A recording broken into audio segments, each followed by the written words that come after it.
I was talking to Jane Paul, who's providing our piano music tonight, about this service yesterday after church. We were both reflecting on how memorial services always present us with surprises.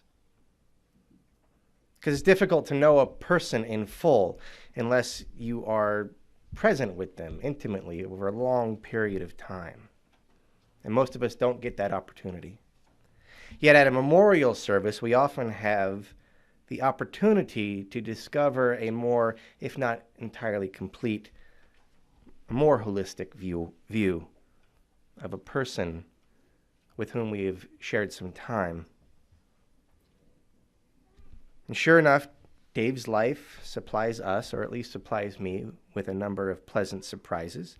I had no idea that Dave was as thorough a thespian as he evidently was. In fact, it was through the theater that David and Jan met. Together, they mourned the quality of community theater in Washington, which is where they lived, and they started a theater company in response to that went a few steps beyond the run-of-the-mill Rodgers and Hammerstein Community Theater Fair. They challenged their community with more avant-garde works of art and elevated the quality of the local theater scene. Now, I didn't ask you this earlier today, but are we talking black leotard type theaters? Or no, okay. Drama, comedy. Okay. Musicals.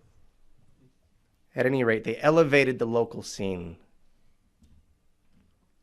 Speaking of quality, Dave was also a quality control engineer in a power plant. Several, in fact, which was an occupation I understand he was quiet about, given the liberal leanings of most of the crowd he ran with. But he was the guy that made sure the power plants were in line with statutes and regulations. He was the compliance officer, the quality control officer, which is a tremendous service to the rest of us. It seems to me that Dave was very much about quality. He saw a lack of it in community theater and elevated it. He saw a need for it in energy supply and provided it. He saw Jan and married her. But it's also, in a memorial service, it's time to celebrate the whole person, right? So we all have rough edges. And if we truly celebrate them, then we must acknowledge those as well. I'm sure David had them, and I'm sure you have them. I know I have them. And so in nights like these, in moments like this, we could let that be an invitation and a call to compassion in the days that we have left to us. So in a moment, we'll sing a song, and then I'll read a thing, and then Eb will sing to us and to Dave's memory, and then there will be a moment where you all will be invited to share some memories about Dave. So perhaps there will be more pleasant surprises. That is important, that sharing. For now, let's rise in body or spirit. Sing our hymn 347, Gather the Spirit.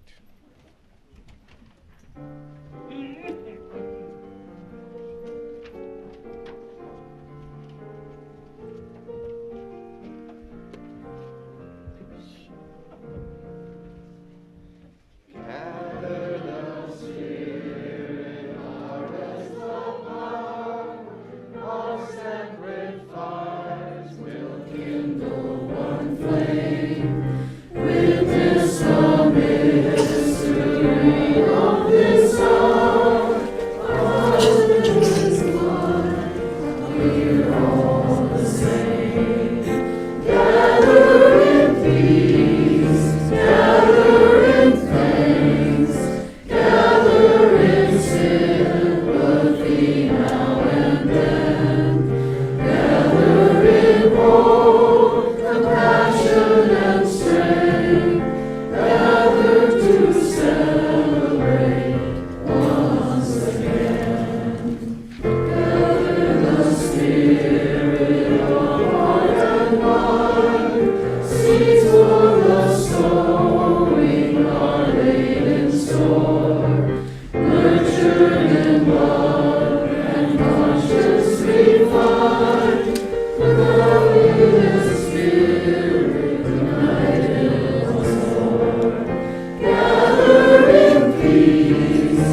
So after the service, we have a reception that we'll have here in the sanctuary at that time.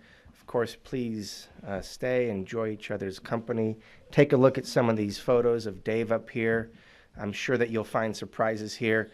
It's amazing, but evidently everybody had a life before Mountain Vista. And there are some really wonderful pictures up here. And of course, it's an incredibly important thing for us all to be with one another tonight and to be with Jan and her family. Memorial services and celebrations of life are holy work, in a manner of speaking. And I know Dave was a staunch atheist, so I don't want to pour too much religious syrup on the affair.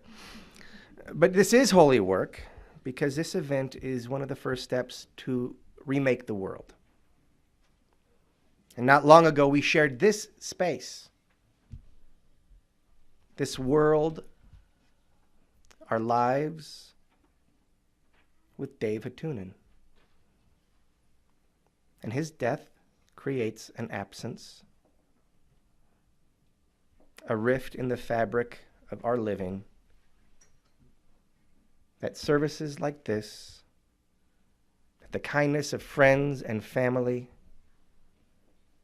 that coming together begins to stitch back together.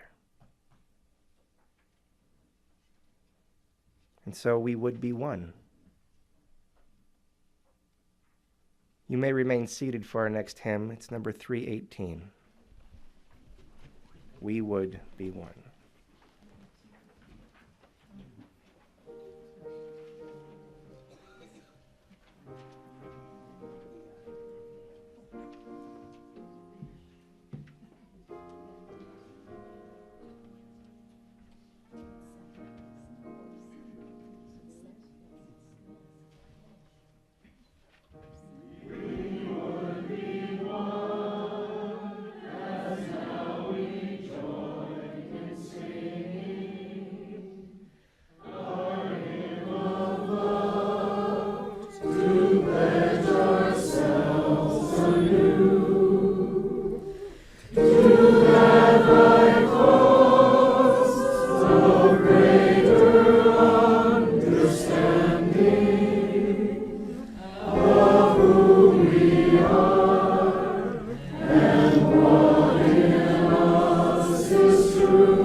Hymnals open and turn toward the back, 718.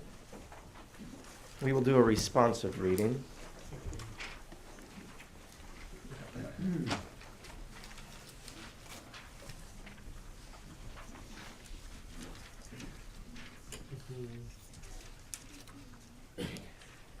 Yours is the part in italics. Did someone say that there would be an end?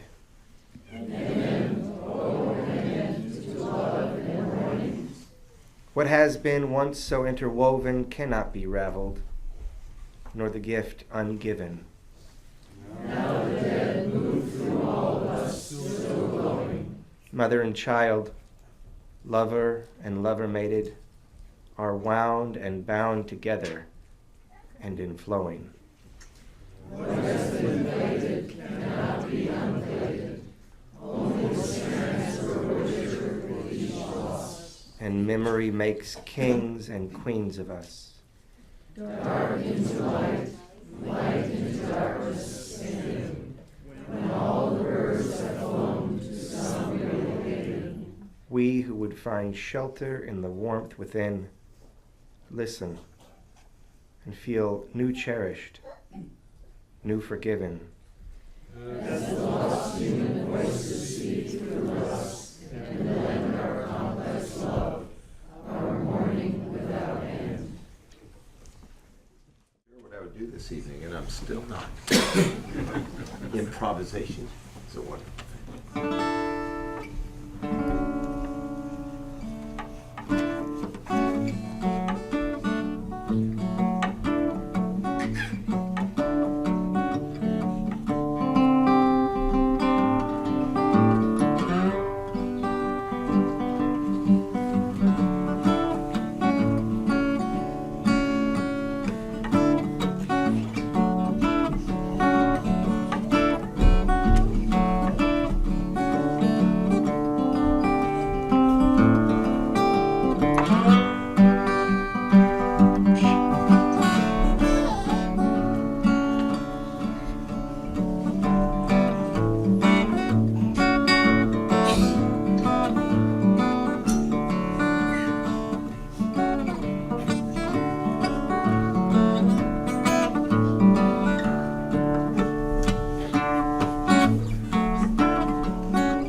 Love-struck Romeo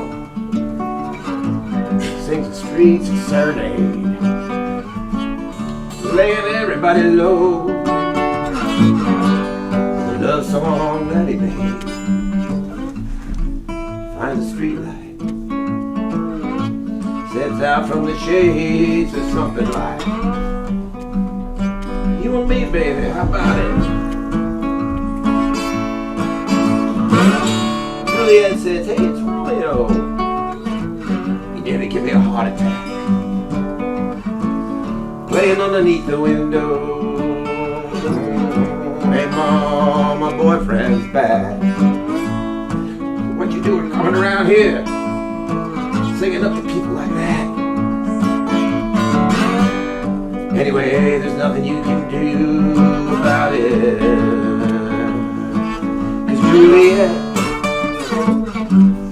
dice was loaded from the start, and I took a bet,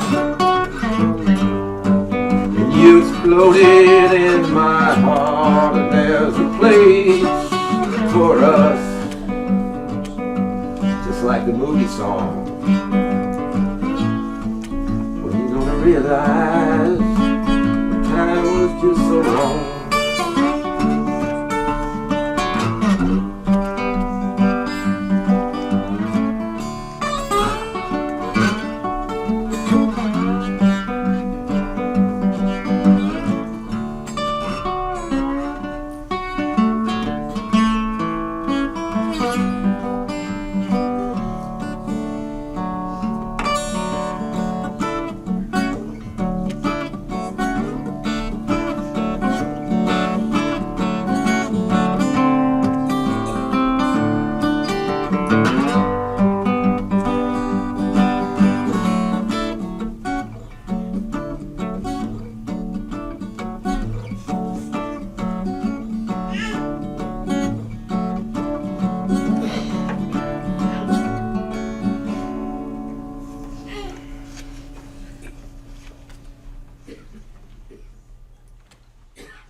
I spent time on some Sundays with David, waiting for lunch to get organized after church, and he had a depth of intelligence, a depth of knowledge and learning. And what I'll remember most is his humor and his joy in life. Most Sundays he was almost brimming full of energy and enthusiasm in a very quiet way.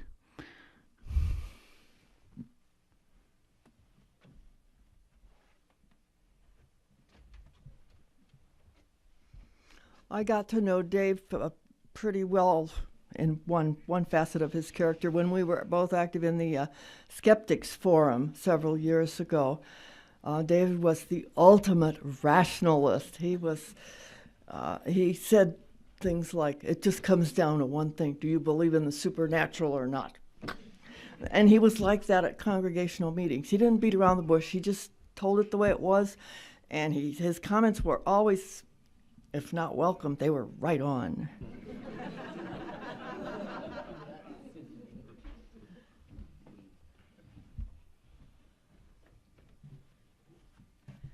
I got to enjoy David's voice when we're singing in the choir all these years, his beautiful soaring tenor voice.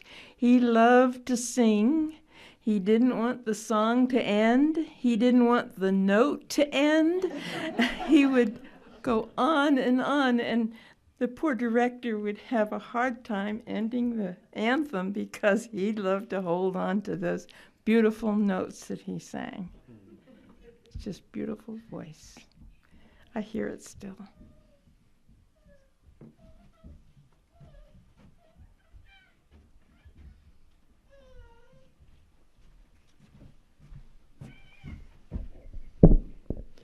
David and I shared Northern Ohio as our home.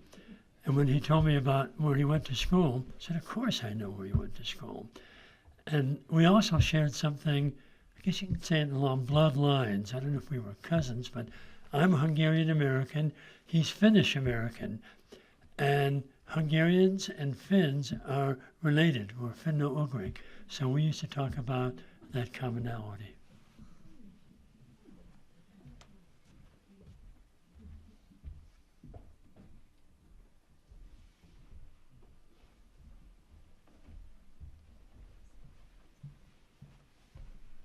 I remember David at coffee hour after the service, and I have a hard time making small talk with people after leaving the service, and David would sometimes be sitting in the back of the room at coffee hour, and I could just go sit next to him and say, how you doing? He'd say, okay. How you doing? I'd say, fine. And we were just fine, just being quiet. And I like that.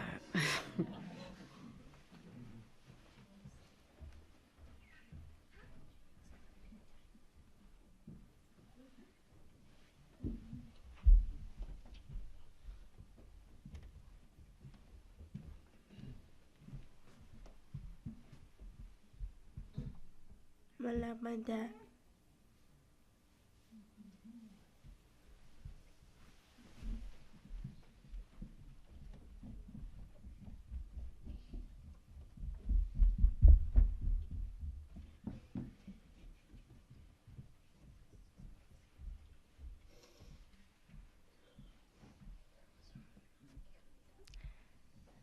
For a number of years, I would see David mostly in very short conversations, mostly around the children that were in the carrier that he had.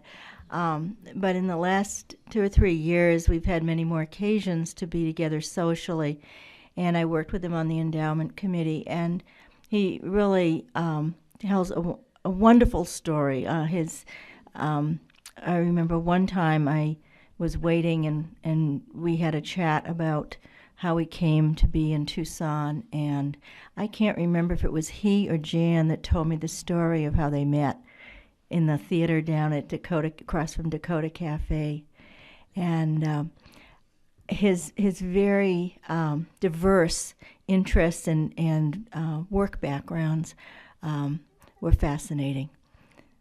So I'm really grateful that I had that time to get him to know him a little bit better.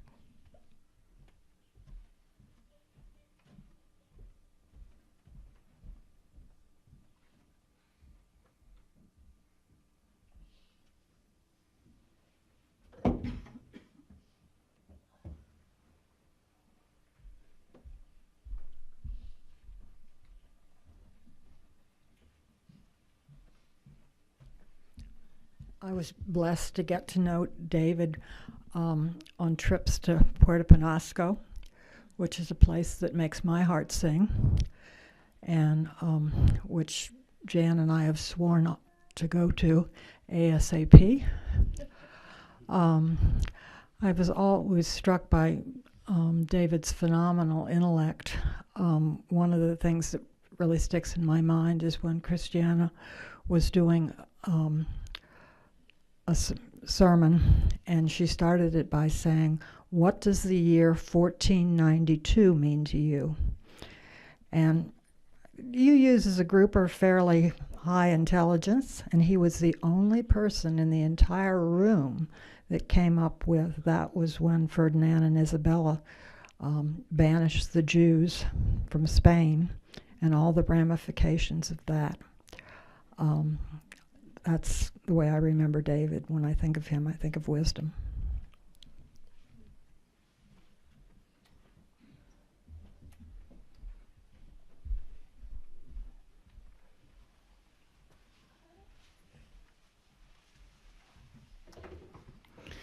So when I think of David, I think of generosity. Jan didn't really think she could go camping with Desiree, and David didn't want to go. But we had been leaving our dog or dogs with Jan and David for a couple of years, and we continued to when Jan and Desiree began to become part of the Saguaro camping family on Memorial Day and Labor Day, and David always took dogs.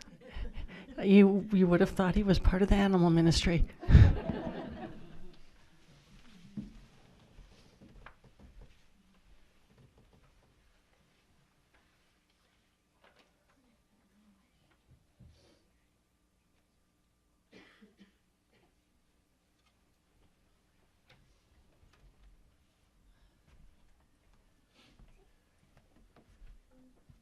I like what Gwen said, and I never had the pleasure of seeing David on stage, and except for those couple of instances where we were on it together as part of the Nutcracker with our daughters. And so I know this other David who was just the model of quiet support, not looking for the light to be on him at all. The solid, there for the family, as needed, when needed.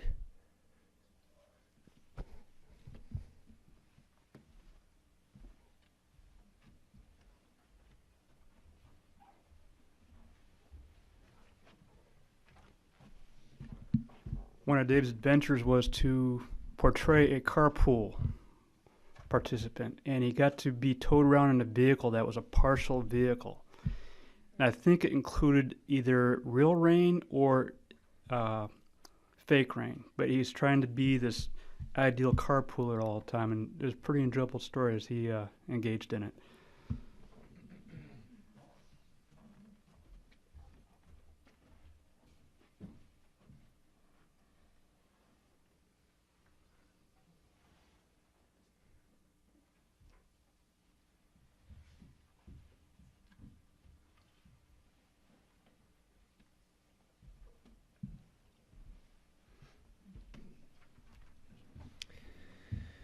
Well, Dave, your wisdom, your voice, your intelligence, your steadfastness, your love, your company, will be missed. And there will be more opportunities to share more stories over food after service, of course.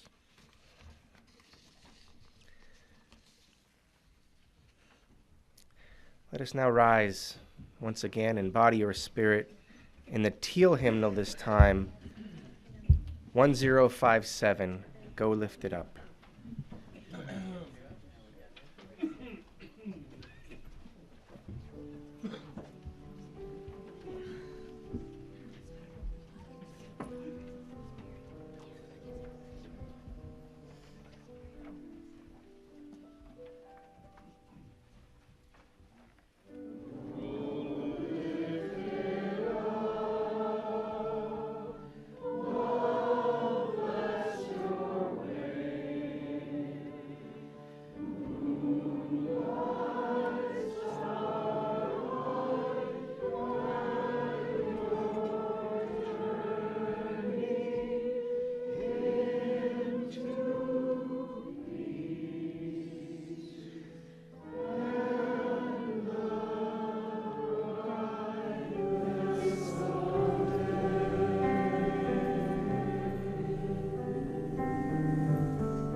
Remain standing for the benediction. We are bound by memory, opened by possibility, and caressed by community. Let us mourn together, cry together, heal one another, and laugh well when laughter comes. It is our life, brought to light by this final gift of a beloved now gone. May peace be upon David Hatunen and upon you all.